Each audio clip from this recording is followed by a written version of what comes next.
ready.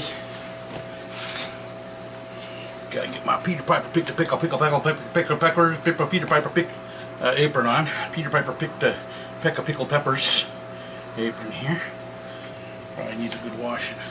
Today, folks, we're gonna make my version, my simple version of Hungarian goulash. And there's certain ingredients you have to have in goulash. Certain ingredients you have to have in goulash. Most importantly, you have to have the goulashes. Yes, you gotta have the goulashes in Hungarian goulash. Now I gotta wash my hands. Gotta handle my goulashes. So we'll wash my hands, which you should do anytime you cook. Gotta use some of this palm olive. Yeah. Wash it up good. Now we're using Edie's new Sony AS100 sport cam, or whatever you want to call it, and I hope I'm getting everything in because I don't have a viewfinder and I don't have the tablet set up to see what I'm doing, so I'm just going to have to take my chances with her Sony sport cam, and I don't see a towel here, so oh well. Well, anyway, there are certain ingredients that I feel must be in Hungarian soup, goulash soup. First of all, onion. Edie got this nice big onion. Garlic. I like garlic. Or some oiled. Some paprika. Gotta have the paprika. Now, I'm not a Hungarian, but my two grandsons, Gabby and Andy, are Hungarian. Their dad is a full-blooded, 100% Hungarian from Hungary. And there's some Worcestershire. I like that in there. Those are pretty important. I got some leftover meat, and in my case I have some pork that we had left over, and then wine. Got to have some wine and water. So first thing I'm going to do, take my Ginsu. This is a real, I don't know if this will get it in. It's a real genuine Ginsu knife. See how close I can get. I hope I'm getting all this in because I don't have any idea what this thing's getting. It's a Ginsu knife from the original Ginsu, the one, Ginsu 1. Let's see if it'll cut this onion. I doubt it. It's old. I mean, it is at least probably 40 years old. Hey, look at it. Look at it cut that. We're going to cut up some of this onion. Whoa. Okay, we got the onion cut. Set that over here out of the way. I could have used this knife. This is a pretty funky looking knife, and I might use it to chop. I mean, turn on the stove here. Not too high. We'll put a little oil in the pan. We're using the pressure cooker for this. Put some oil in there. This is olive oil. There you go, John. Got the olive oil. Oh, Popeye! Oh, Popeye! Well, blow me down. Alright. And I gotta cut up this onion into chunks. So what I'm going to do is pull this skin off. Nice chunk of skin we can throw out. Now I'm just making this out of leftovers. It's a soup, so that's the way I feel about soup. Throw this in and throw that in. That's the idea. I don't think that it's written in stone. Toss that in the can. Okay. I'll cut up some onion with the ginsu. Ginsu, and we'll cut this up with the ginsu. Cut up some onions into nice pieces. I like nice, pretty good sized pieces for this. You don't want it too small. Okay, and I got all the scrap off. Get the skin out of here. Okay, let's get this scrap out of the way. And then I'm gonna fry up a little. Now it's not going to be a roux. You don't have to put flour in it, I think, although some people do put a little cornstarch or flour in to thicken it up if you like your goulash on the thick side. And we'll cut this into chunks, nice sized chunks. And for fun, I'll try out this funky knife. This is an onion chopping knife that we got a long time ago at a junk store. Gotta have some junk in this video. Hey, that cuts up pretty nice. That does a nice job. And this pan's getting hot already, too hot. Okay. And we'll take these onions, and I like to break them up into pieces. I might have to go over here and get the camera and show up the pan frying up so you get your appetite stirring up here. onion. I'm going to separate the things here, smaller pieces. Now this might be enough onion because it's just me and Edie and Noah, just the three of us, so I'm not going to make a super big batch. Just enough to use up these leftovers.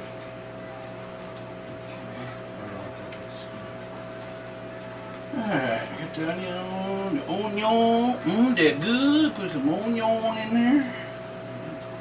My Justin Wilson there, learned that from Justin.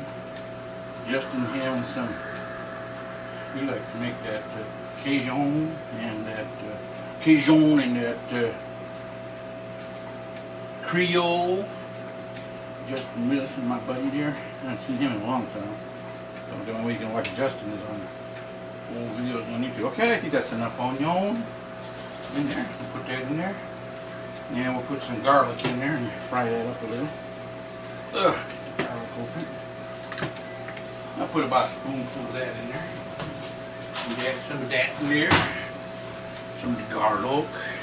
Oh yeah. I'll put a little more garlic in there. So you can taste it. The garlic and the onion cooking up. There you go. Now get me a thing here, a wooden spoon of some sort. And let's see here. When I want don't seem to be where the one I want goes. Here, I'll use this wooden spoon. I have to use it ready to get a cook up on. Stir this up a little. Get those onions and those garlics frying up a little bit. And you actually want to brown your onion. That's the way to do it. So let's get a look at that frying up. I'll get the camera over here. And I hope we're videotaping. It looks like we're going. And hopefully this is coming out real good with this Sony. It's the first time I ever used it. Put that back there. And it looks pretty lined up. A little bit too much that way. Let's go this way. I think that'll work there. Okay, that should be okay. Hoping not aiming down too much. Okay, I'll get that onion cooking up. Smell good. Turn the pan up. Okay. Now, I'll let that cook up, and while that's cooking, I'm going to cut up some of this pork into smaller chunks. And we'll cut up that meat. And I'll throw that in there. In the pressure cooker. There. And you can usually use beef, like tenderloin or something. Hey, look at that ginsu. Cut up that meat. Look at that. You're doing a good job. They're good. Yeah, I like that. Ginsu working good. Well, I won't tell you, I did try to sharpen it up a little bit before I started the camera. But it's doing a good job. Just like on the Ginsu commercial. We tried to cut a tin can in half and then cut a tomato with it. I think they were the first ones to do that one before Ronco Popil or his knives, his Ginsu knives. This original Ginsu had this thing long time. I think before Becky was born. She's what, 30 some years old? A baby. And I got this thing I think in the 70s actually. Look at that. And the Ginsu. The Ginsu. I wonder what that means. Maybe it's a bad word. I'll have to wash my mouth out with some Lifebuoy and not call them out. Ooh, that's good. Look at that. Look at that. Look at that. Oh, look at that. Just let that fry up a little more. It's getting there. We'll cut up some more of the meat. Just cut it into nice little chunks, because I have to have little chunks, because I'm old. And, you know, those old teeth, those wooden teeth don't work very good. So, look at that. I am just so impressed. Let's try that other funky knife that I got in the junk store, just for fun. I put that on there so it don't get too hot. Let's try this funky knife. Okay, that's right. It's pretty sharp too. Hey, that's not bad. I like that too. Works good. You know, it just proves that if you got a good sharp knife, that's what you need. Now, the onions are almost brown enough. Not quite. We just got some bone on this meat. It's got a boner in it. That meat got a boner. Right there, we'll cut that off. That'll do that.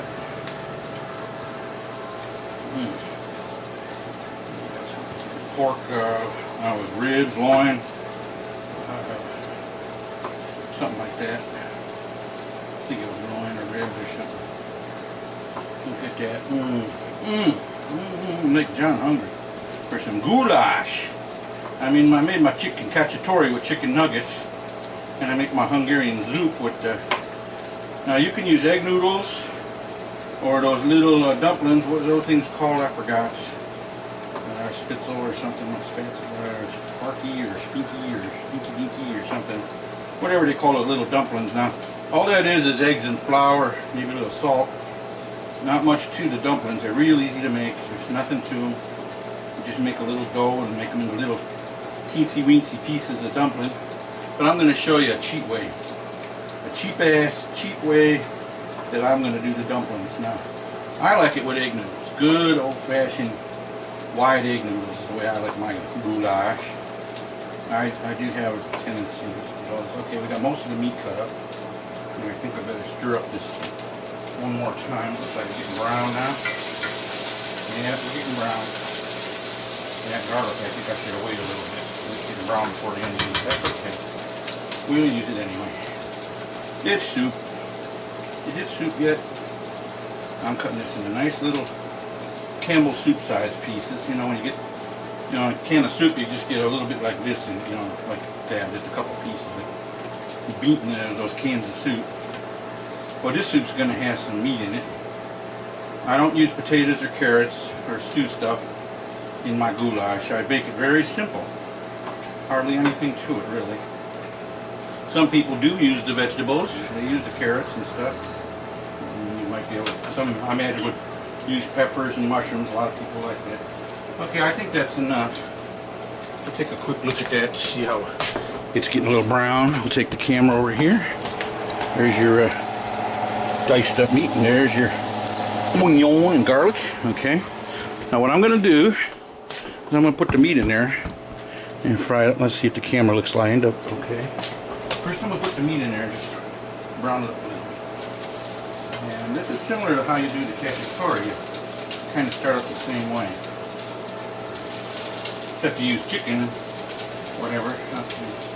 Now I got the meat in there. We stir that up. Stir it up a little bit. The meat's already cooked, so I don't have to worry about it. I like using the leftover meat. Pre-cooked meat is a lot easier. You don't have to cook it for 3 hours.